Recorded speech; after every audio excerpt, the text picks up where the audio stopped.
Sudden గా సరిహద్దులో యుద్ధం ప్రారంభమైంది. ఎమర్జెన్సీ డిక్లేర్ చేశారు. ఉన్న వాళ్ళని ఉన్నట్టే బయలుదేరమన్నారు. నేను 10:30 ట్రైన్కి బయలుదేరాలి. ఇప్పుడే కదండి సెలవు పెట్టొచ్చారు, అప్పుడే వెళ్ళిపోతారా? పిచ్చిదా, మిలిటరీ వాళ్ళకి సెలవులు అప్లై చేయడం వరకే వాళ్ళ చేతిలో ఉంది, వాడుకోవడం వాళ్ళ చేతిలో లేదు. పోనీ నాకు ఒంట్లో బాగాలేదని ఫోన్ చేసి చెప్పండి. లేదు వసంతి, నాలో ఉన్న ప్రతి రక్తం పట్టు దేశ రక్షణకి అంకితం కావాలి. ఇన్నాళ్ళు ప్రభుత్వం నా మీద ఖర్చు పెట్టిన ప్రతి పైసా ఈ రోజు దేశ రక్షణ ఉపయోగపడాలి.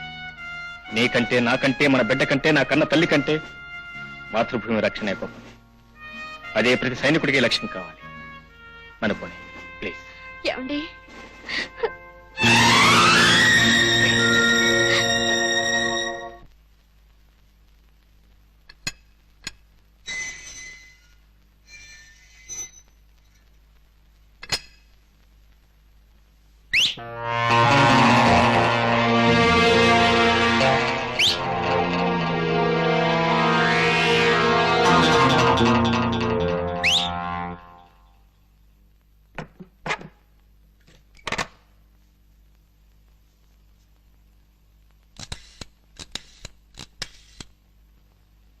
Hello, police station. Inspector Reddy speaking. నేను మేజర్ జగన్మోహన్ గారి మిస్సెస్ మాట్లాడుతున్నానండి. నేను స్కూల్ నుంచి బాబుని ఇంటికి తీసుకొస్తుండగా 3 రౌడీలు వెంటపడ్డారు. ఇంటికి కూడా వచ్చారు. బయట నుంచి విసిల్స్ వేసి అల్లరి చేస్తున్నారు. రాత్రి కూడా ఎవరో తలుపులు తట్టారు. నేను తీయలేదు. కొంచెం ప్రొటెక్షన్ కావాలండి. అలాగేనమ్మా, తప్పకుండా. Thank you sir. No mention.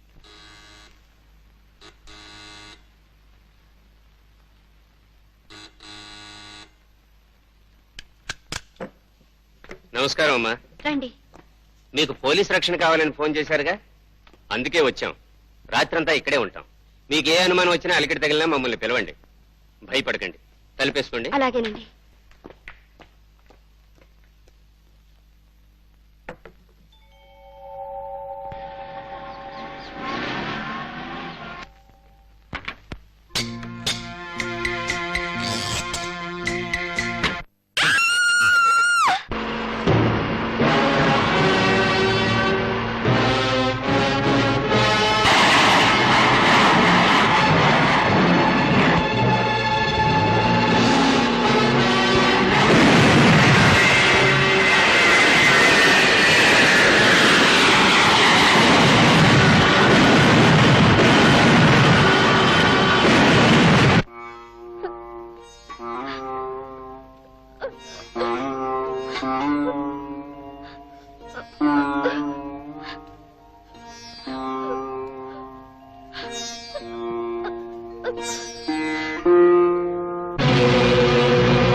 ఆంధ్రప్రదేశ్కు చెందిన మేజర్ జగన్మోహన్ రావు తన చాకచక్యాన్ని, సామర్థ్యాన్ని ప్రదర్శించి 2 బెటాలియన్ల శత్రు సైన్యాన్ని తిప్పికొట్టారు.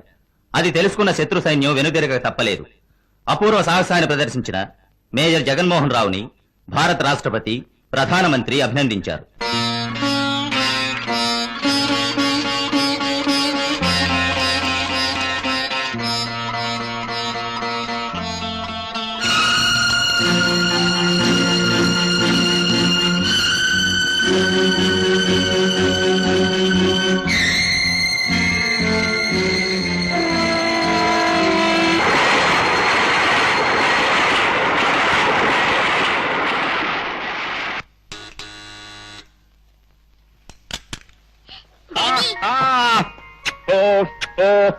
అమ్మాయిది నాన్న పైన ఇదిగో బిస్కెట్ తెచ్చిండు. వసంతి, ఏ వసంతి, వసంతి ఎక్కడో పెట్టుకుంటావా? పెట్టుకో పెట్టుకో పెట్టుకో. వసంతి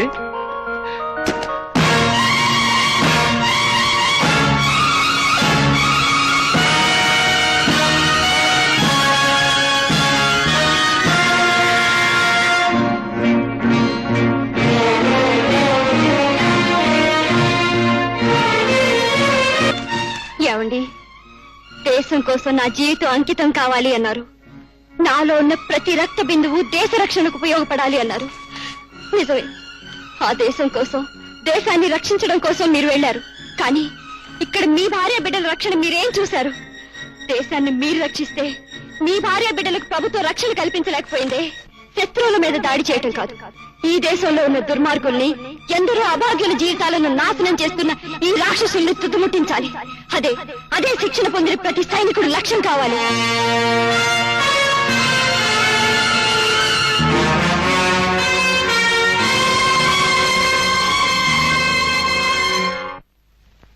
ఇన్స్పెక్టర్,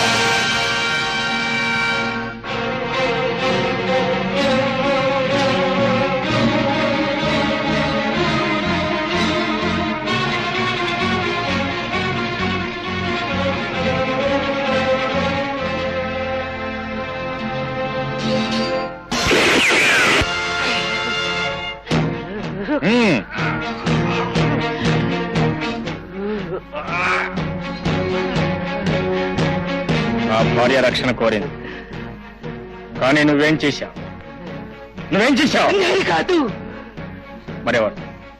మరెవరు? నేను చెప్పను.